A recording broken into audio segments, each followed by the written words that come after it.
Okay, so we're going to work on number 10 here in case you're having some difficulties. This one I know a lot of people have been. So let's begin by looking at what the problem says. We have here Mr. Schlapkohl has decided to land on the moon. So he takes off in his rocket and accelerates at 20 meters per second squared. At about 15 seconds into the flight, Mr. Schlapkohl realizes he forgot to fill up his rocket fuel. Last time best have at 11. So he stops accelerating. Find out his velocity when he stops accelerating, his max height, and the total time elapsed until he comes plowing back into the earth. Alright, as we should do at the beginning of every problem, we need to start by trying to set this out, figuring out what the problem gives us. In order to do that, I'm going to begin by making a really, really terrible picture here. So, let's see what I can do here. So there's a terrible, terrible rocket ship with some fiery stuff coming out there. And okay, there's a window and Mr. Schlapkohl there with his glasses. Alright, really tall guy. There we are, and let's give him a helmet there, so he's an astronaut. Alright, anyway, that's probably not the most important part of this. So anyways, the rocket's going to accelerate for a certain distance, and this time segment here, he's going to be accelerating at 20 meters per second squared. Okay? And then he's not gonna stop right here, because since he's accelerating, he's gonna be traveling some really, really high speed, which we're gonna find out in order to figure out his velocity right then. But because of that, it means he's got to slow down. So he's got to go all the way up while he slows down. Okay? And this will be when his acceleration is, well, if I said that's positive, that means up is positive. So this no acceleration will be negative 9.81 meters per second squared until he gets to the max height. All right, and then after that, of course, he's got to go all the way back to the ground. All right, now you might ask, how did I know to split it up into these three sections? Okay, with this acceleration here again, negative 9.81. It's kind of hard to see. Meters per second squared. Well, the first segment, acceleration is 20 meters per second squared. Okay, so this is when it's accelerating at 20 meters per second squared. And I know that I have to split this off of the other section because the acceleration changes from 20 to negative 9.81. So in this problem, there has to at least be two different accelerations or two different sets of variables. And then the third section right over here, of course, is because of what it asks me. It asks me the max height. Now, had I made this whole other section over here its own set of variables, that'd be fine, but my initial time would be here and my final time would be here, telling me absolutely nothing about how much displacement has occurred in order to get to the max height. So I separated it at the top in order to get the max height. Alright, now let's figure out where to put some of these variables. Let's start with the first section here. Alright, so I'm going to get my velocity initial, my velocity final, acceleration, time, and displacement. For that section there, that'll be on the way up, and that'll be with velocity up and acceleration up. Then I'll have another set of variables again for velocity up and acceleration down, or gravity. And then finally, I'll have a third set of variables for when velocity is down and acceleration is down. Now let's try to fill this out here to begin with. I know that he starts from rest because he's sitting on the ground, so that means 0 meters per second right there. During that time, it very clearly tells me that acceleration is 20 meters per second squared, and it will last for 15 seconds. So that's probably my easiest section to get right there. I've got three things. Okay. Now, let's go ahead and go to the next section. My velocity initial, well, I don't know that right now, but that is going to be right here, which is going to be the velocity final for the first section. So as soon as I find velocity final here, that will go there. The velocity final for the second section, I know is going to be 0 because it's going to stop before it turns around. And the acceleration during that time is negative 9.81 meters per second squared. You'll notice that I don't yet have three things in order to solve for anything else, but we pointed out just a second ago that I will have three things here in just a moment. Now let's look at the last section over here. I know the velocity initial, of course, is 0 because that's right before it falls. I know acceleration is negative 9.81 meters per second squared, but I don't have anything else. I don't know how fast it's going to hit the ground. I don't know how much time it's going to take to hit the ground, and I don't know how much displacement there's going to be for to go from the top all the way to the bottom. But we'll see what we can do as we solve this problem. So let's begin over here where we already have three variables in order to solve for velocity final, because that's one of the things it's asking, plus it's going to help us in the second section. So I'm going to look for the equation that has those four, and I know that that equation is VF is equal to VI plus A delta T. My VI will cancel because it's 0 right here. And now my VF is already solved for, so there's no reason to move stuff around. All I got to do is plug my numbers in. 20 meters per second squared times 15 seconds is going to give me 300 meters per second. And you can see that my squared here cancels my seconds, giving me meters per second. So there's my first answer, 300 meters per second. So 300 meters per second. And that's also going to transfer right over here to velocity initial for the second section. And now, of course, I have my three variables right here. So where do we go now? Well, should I find the displacement for this particular section? I should, because it asks me for the max height. And now you might say, well, isn't the max height going to be right over here for the second section? And the answer is no, that's the displacement for this segment right here, which is only part of the way up. So I'll need both segments here in order to figure out the total height. So that's what I'm going to find right now. I'm going to find displacement for the first time segment. I can choose any kinematic equation that has displacement in it because I have the other four.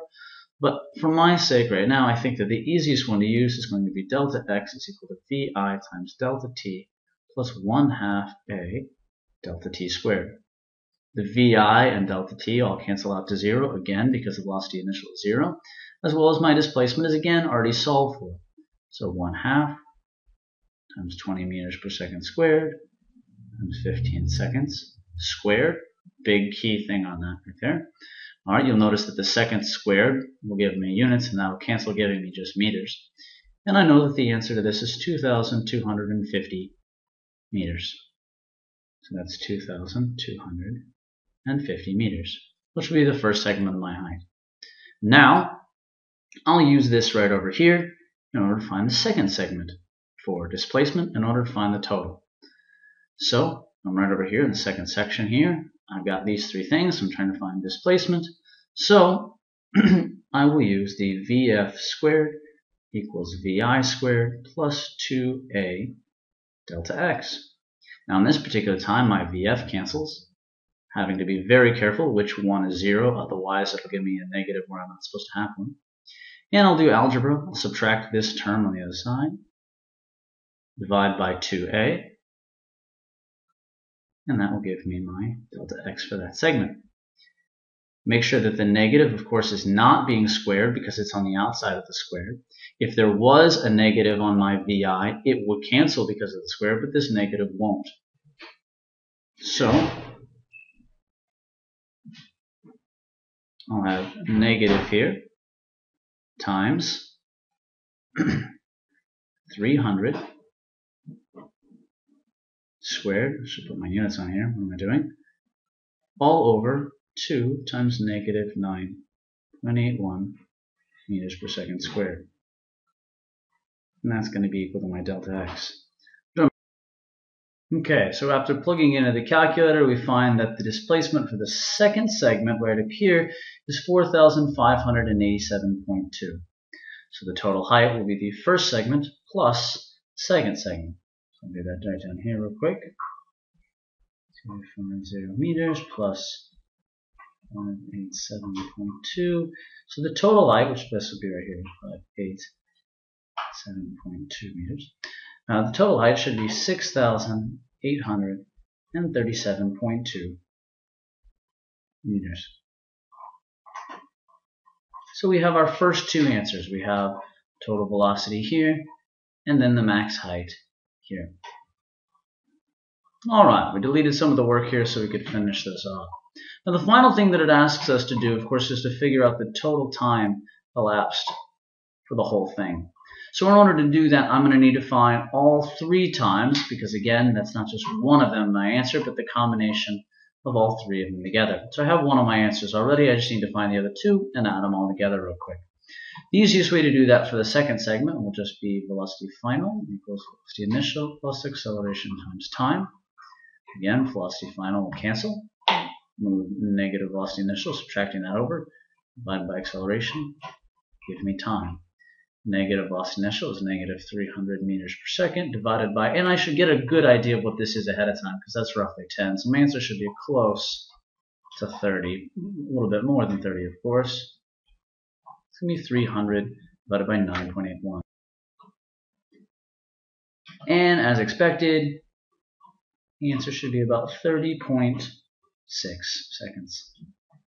So there I have 30.6 seconds. Now it kind of makes sense that it would take about twice as long for Schlapkohl to stop than when he got going because he was accelerating twice as fast, meaning he was picking up 20 meters per second. And over here he's slowing down by half that per second. So it should take him about a little more than twice as long. Now finally we need to figure out the time segment over here. Had he been accelerating the exact same way the entire time, we could actually assume the symmetry in motion and that this would be the exact same time as before, but because he's accelerating differently here, we're going to have to figure that out. Now you might say, wait, I don't have 3 things over here. But if you remember from just a moment ago, we figured out that in fact what the total height was of this, which means that I'll have the displacement from the very top. It's just going to be that height in a negative. So this will be negative 6,837.2. So now all I need to do is find the equation that has these 3 in time. And that will be my displacement is equal to velocity initial times time plus 1/2 a delta t squared. Some of you might have been avoiding this equation because it can look a little bit scary and ominous, but quite often you'll find that the velocity initial will cancel it out. Plus, even if it doesn't, a little bit of practice will get you good at this pretty darn quick. So, as I've suggested before, we're going to move the variables around without putting numbers in. In order to do that, I'm going to start by moving the 2 over, dividing by a, and then taking the square root of both sides, which will give me t. Now all I got to do is plug my numbers in here. 2 times negative 6,837.2 meters divided by negative 9.81 meters per second squared. Punch that in our calculator and that'll give us our last time. And the answer is 37.3 seconds. So that'll go here, 37.3 seconds.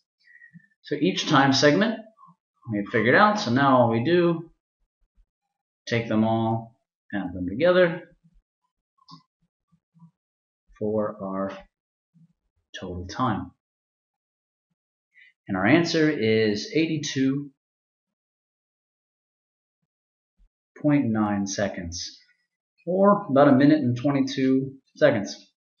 23, I suppose, if you round up. All right, and that's how to do that problem, splitting up the variables. Key thing here to notice, most difficulty had, is figuring out how to split up these variables and where to place afterwards. Once you do that, this stuff over here on the side, this basic math stuff, will take care of itself.